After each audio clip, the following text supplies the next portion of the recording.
Assalamualaikum warahmatullahi wabarakatuh. Sebelum pelajaran dimulai, untuk KM dipersilakan untuk memimpin doa. Sebelum belajar, malah kita berdoa mulai. Sudah selesai. Baik, gimana kabarnya anak-anak? Alhamdulillah baik, Bu. Apakah ada yang tidak hadir? Hadir semua. Alhamdulillah hadir semua ya. Selanjutnya Ibu akan menanyakan terlebih dahulu, minggu kemarin ada yang ingat tidak kita mempelajari tentang apa? Perbedaan dan persamaan spesies pada tingkat gen, Bu. Nah ya, benar ya. Lalu ada yang ingat lagi meliputi apa saja? Tipe ekosistem darat, Bu. Benar ya. Pada persamaan kemarin kita mempelajari perbedaan dan persamaan spesies pada tingkat gen, lalu mempelajari juga tentang tipe ekosistem air dan darat, yaitu yang meliputi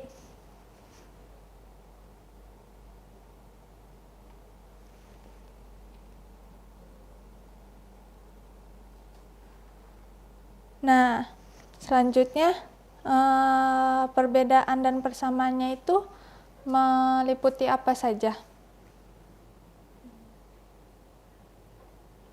Perbedaan adaptasi lingkungan sama metabolismenya, Bu. Ya, benar ya.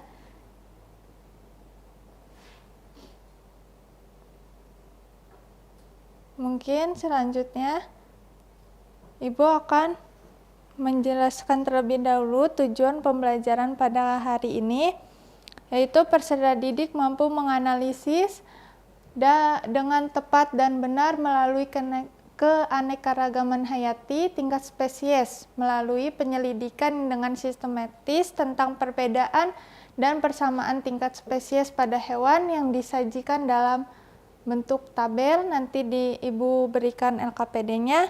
Lalu yang kedua itu peserta didik mampu mencari dasar perbedaan pengkelompokan tingkat keanekaragaman hayati melalui pertanyaan serta mampu menganalisis dari bentuk, struktur, dan fungsi pada hewan tersebut.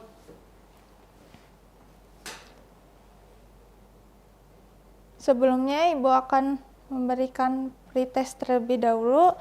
Linknya udah Ibu share ke grup ya. Ibu kasih waktu 10 menit untuk melakukan pretest. Silakan dimulai dari sekarang.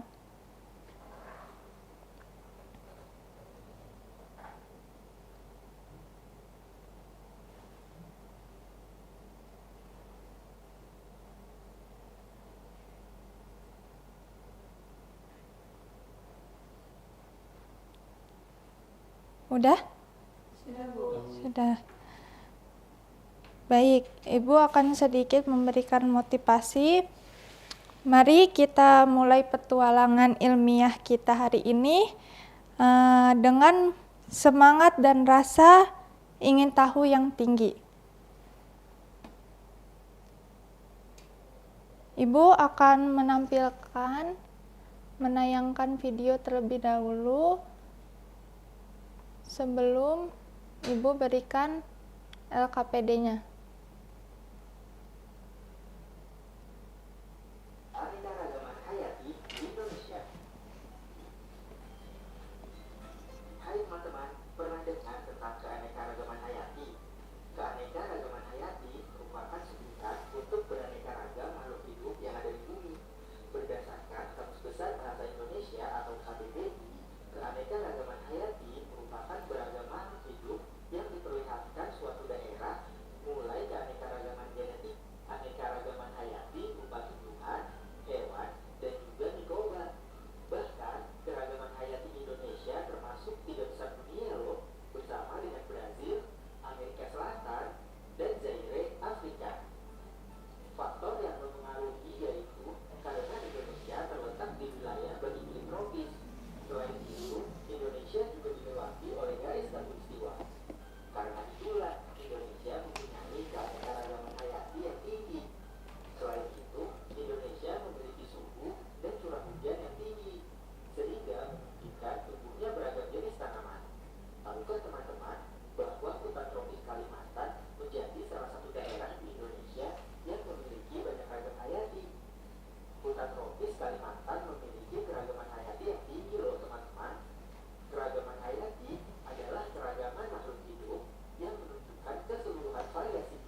itu tadi ya penayangan video materi tentang keanekaragaman hayati.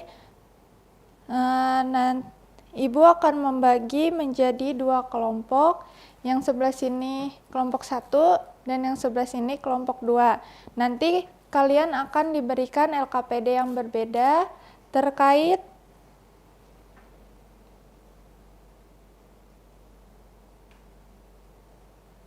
Nah, di sini ada langkah kerjanya, yaitu carilah sumber informasi dengan menggunakan handphone melalui internet, lalu catat hasilnya di LKPD yang sudah disediakan, jawablah dengan teliti atas pertanyaan yang sudah diberikan. Nah, yang kelompok pertama itu akan diberikan dengan rumusan masalah apakah katak dan kodok satu spesies yang sama, lalu nanti kalian nyatakan hipotesis kalian, diskusikan, lalu menguji hipotesis berdasarkan data yang dikasih tabel bantuan yang nanti diisi yaitu mengenai struktur, fungsi, lalu nanti kalian cantumkan sumbernya, setelah itu merumuskan kesimpulan yang kalian peroleh. Begitu pula pada kelompok 2 ya, tapi bedanya itu mengenai ayam dan burung. Isinya itu sama seperti yang tadi. Mungkin itu LKPD-nya Ibu sudah share ya. Kalian bisa langsung melakukan diskusi. Apakah udah duduk per kelompok? Sudah. Waktunya Ibu beri 30 menit ya untuk mengisi LKPD tersebut. Nanti kalian presentasikan di depan. Ada yang ingin ditanyakan kelompok 2? Belum ada Bu, nanti balik lagi. Ini sudah mengerti? Sudah Bu. Ini ya ayam. Yang ini 1. Udah ngerti kan? Sudah Bu. Ini ngapain? Ini nanti di ini. Enggak ini rumusan masalahnya kan. Nanti kamu baca aja strukturnya tuh beda. Terus nanti merumuskan kesimpulannya dibaca aja. Udah. Oke. Sudah Bu. Ada? Kenapa?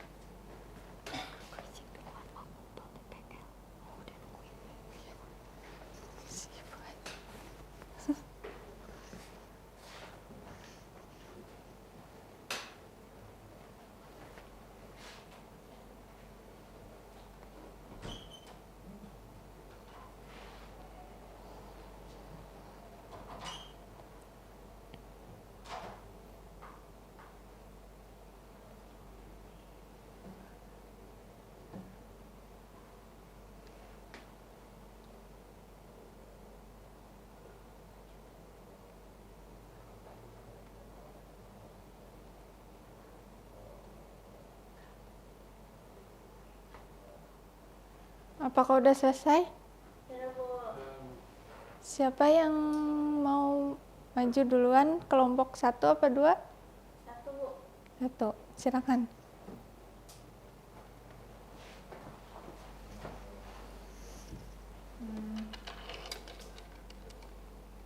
Apa saja perbedaan katak dan kodok? Katak yaitu kulitnya halus dan lembab. Kalau kodok kulitnya kasar dan kering. Terus kalau katak kaki belakangnya panjang, cocok untuk melompat jauh.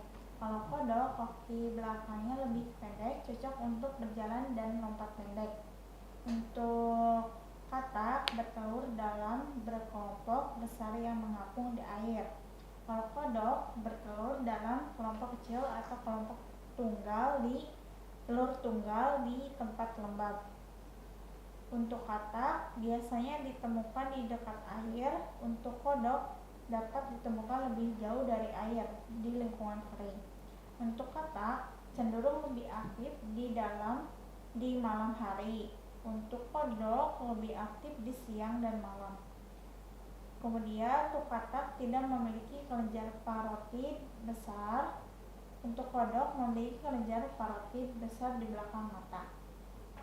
Sumbernya yaitu dari biologi textbook, kemudian Scientific Journal on Herpetology, kemudian reputable website on amphibian biology. Untuk merumuskan kesimpulan yang diperoleh berdasarkan data yang ada, hipotesis bahwa kodok dan katak adalah satu spesies yang sama ternyata tidak benar. Meskipun mereka termasuk ke dalam kelompok amfibi, kodok dan katak berbeda dalam banyak aspek seperti kulit, kaki, serta cara bertelur dan habitat. Perbedaan ini menunjukkan bahwa mereka adalah spesies yang berbeda meskipun memiliki beberapa persamaan sebagai amfibi. Sudah, Bu. Tepuk tangan untuk kelompok 1. Sudah cukup bagus ya jawabannya. Selanjutnya untuk kelompok 2. Kelompok 2.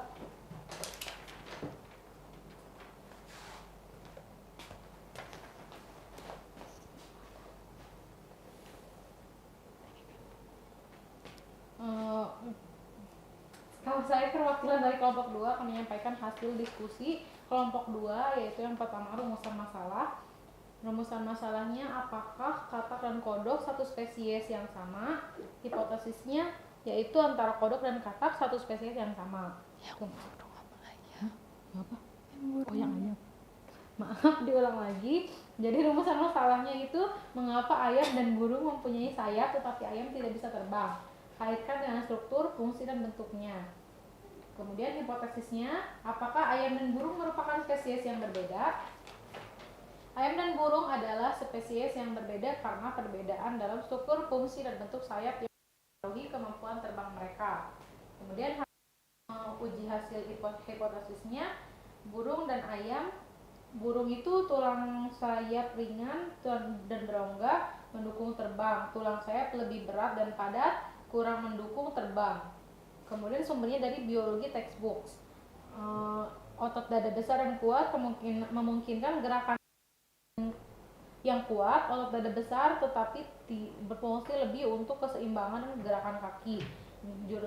Sumbernya dari Scientific Journal on Ornithology. Sayap panjang dan bentuk aerodinamis mendukung penerbangan jarak jauh. Sayap pendek dan lebar lebih cocok untuk lompatan pendek. Reputable website. Sumbernya dari reputable website on bird anatomy.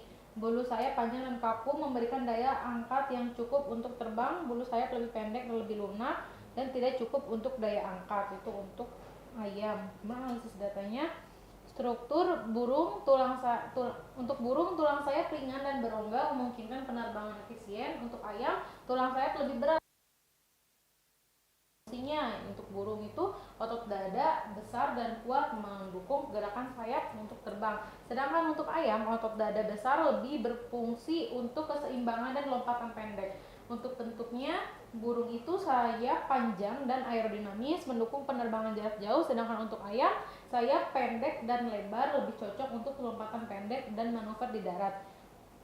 Jadi kesimpulannya, berdasarkan data, hipotesis bahwa ayam dan burung merupakan spesies yang berbeda dapat diterima meskipun keduanya memiliki sayap. Perbedaan dalam struktur, fungsi, dan bentuk sayap menunjukkan bahwa mereka memiliki adaptasi yang berbeda. Kemudian kesimpulannya, ayam dan burung adalah spesies yang berbeda dengan adaptasi struktural dan fungsional yang berbeda pada sayap mereka. Ayam lebih beradaptasi untuk kehidupan di darat dengan kemampuan terbang yang terbatas, sementara burung memiliki adaptasi yang memungkinkan mereka terbang efisien dan menjelajahi area yang lebih luas.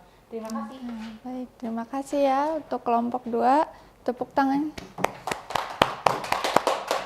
Baik, kalian sudah bisa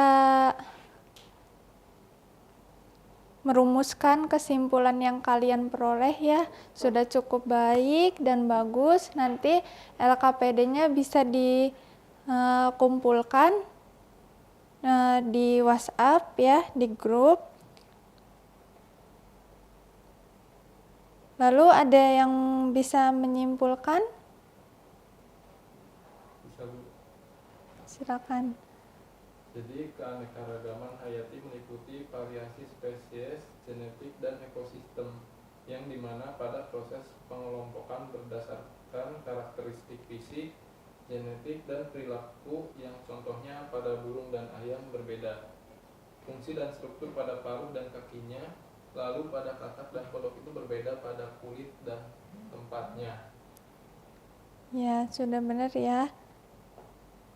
Ada yang mau ditambahkan lagi, teman-teman? Sudah, Bu. Ya, benar ya tadi. Keanekaragaman hayati itu meliputi variasi, spesies, genetik, dan ekosistem, yang dimana pada spesies keanekaragaman hayati ini berdasarkan karakteristik, fisik, genetik, dan perilakunya. Contohnya pada tadi yaitu burung dan ayam, yaitu pada terdapat perbedaan struktur dan fungsi pada paruh dan kakinya. Burung itu bisa terbang karena paruh yang bervariasi dan kaki yang identik, sedangkan ayam itu terbatas. Lalu ada katak dan kodok, yaitu berbeda pada struktur kulitnya ya, yang katak itu dimana kulit pada katak itu halus, kakinya panjang, lalu untuk melompatnya itu juga jaraknya jauh. Sedangkan pada kodok itu pendek dan tempatnya juga berbeda ya. Ada yang bertelurnya di tempat lembab dan ada yang di perairan. Sebelum itu, Ibu akan memberikan post-test terlebih dahulu. Linknya sudah Ibu kirim, bisa dikerjakan sekarang.